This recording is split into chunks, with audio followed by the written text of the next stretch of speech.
चलो चलो था। आइए तो आज आपको बिहार में जो 75% का रिजर्वेशन लगा हुआ है, जातीय जनगणना हुई है, उसी के बारे में हम लोग राजनीति के एक जुआ हैं जो राजनीतिक में काफ़ी गहरी पैठ रखते हैं।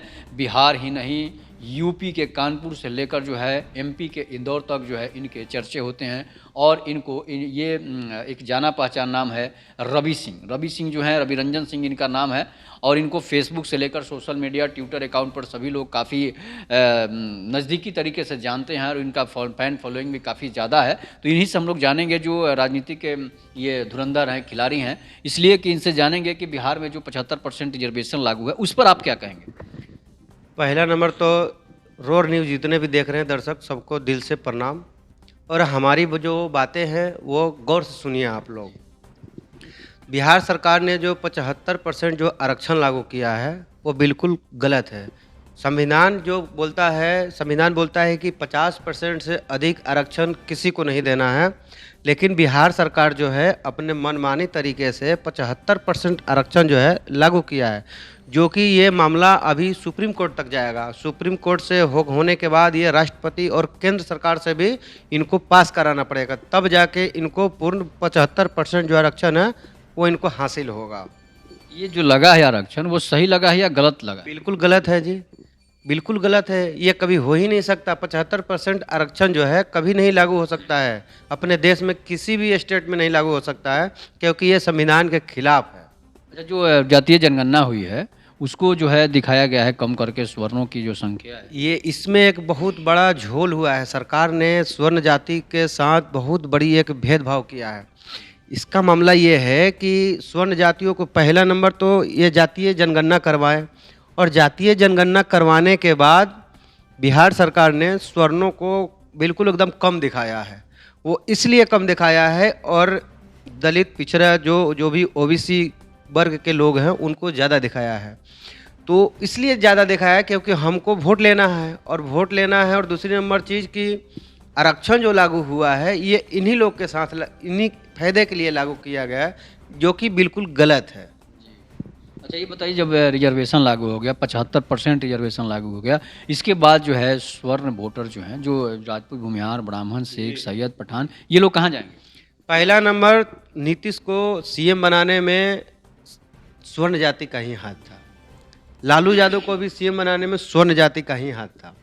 मुलायम सिंह को भी सीएम बनाने में स्वर्ण जाति ही थे।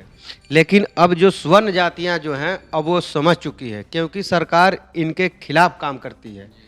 सरकार जब एक स्वर्ण जाति के खिलाफ काम करने लगेगा तो जाहिर सी बात है कि जितने भी स्वर्ण जातियों में मतलब जातियां हैं, राजपूत, पंडित, बनियार, भुनियार जो भी हैं, जैन, बनिया, शेख, सैयद, पठान, ये सब स्वर्ण जाति में आती है। और स्वर्ण जाति की जो जनसंख्या है बिहार में, वो टोटल कुल मिलाकर 26% हो रही है।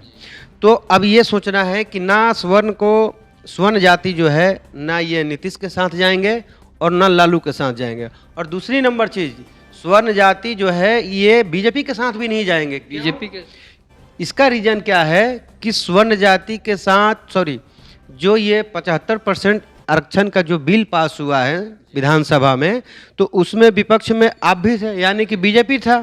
बीजेपी ने भी उसको सपोर्ट दिया, तब ये जाकर 75% लागू हुआ है। तो जो बिहार के जो स्वर्ण जातियां हैं वो ना बीजेपी के साथ रहेंगे, ना जेडीयू के साथ रहेंगे, और ना आरजेडी के साथ रहेंगे। तो बीजेपी के जो स्वर्ण जातियां हैं वो कहाँ जाएगी, क्या करेगी? स्वर्ण जाति किसको वोट देगी? स्वर्ण जातियाँ वोट करेगी, वो केंद्र सरकार को वोट करेगी। बिहार सरकार से हम लोग को कोई मतलब नहीं है। अगर मतलब रहता तो 30 सालों में चचा भतीजा का सरकार चल रहा है, सभी लोग देख रहे हैं। भले मिली जुली सरकारें चल रही हैं, विकास तो होना चाहिए ना। विकास के नाम पे इन्होंने एक कंपनी नहीं लगवाई। और हम नहीं बोल रहे हैं, ये आंकड़े बता रहे हैं। 32 सालों में बिहार जो है सबसे पिछड़ा राज्य जो है बिहार आता है। 32 सालों में बिहार में ऐसे भी जो जानता है, जो यहाँ के मजदूर हैं, 60 रुपया प्रतिदिन कमाने वाले भी यहाँ पे मजदूर हैं। तो उसको मजदूरी के लायक 60 रुपया कमाने के लायक कौन बनाया? सरकार ने बनाया। और सरकार ने सभी लोगों ने मिल के बनाया है। लालू ने भी बनाया है। दलित चिल्ला के दलित का वोट लेके वो खुद राजा हो गए। लेकिन एक कान खोल के सुन लीजिए, राजा का बेटा राजा नहीं बनेगा, जिसके अंदर काबिलियत होगा ना अब वही राजा बनेगा। जाति के नाम पर जो खेल खेला जा रहा है बिहार में, अब वो नहीं चलने वाला है, बिल्कुल नहीं चलेगा। इसका आपको खमियाजा 2025 के विधानसभा में भुगतना पड़ेगा।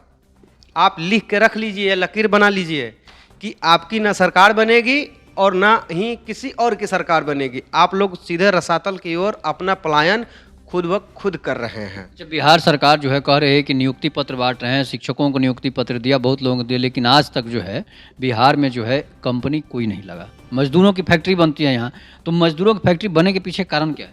मजदूरों को वोट लेना है ना, वोट लेके सरकार को ये चीज़ें बहुत बारीकी से मालूम है कि अगर हम यहाँ फैक्ट्री लगा देंगे, रोजगार दे देंगे, तो जनता जो है यहाँ की शिक्षित हो जाएगी, पढ़ लिख जाएंगे, तो वोट नहीं करेंगे फिर जाति के नाम पे। जब वोट नहीं करेंगे तो ये कभी जीत सत्ता में आएंगे नहीं, सरकार में ये चलेंगे नहीं।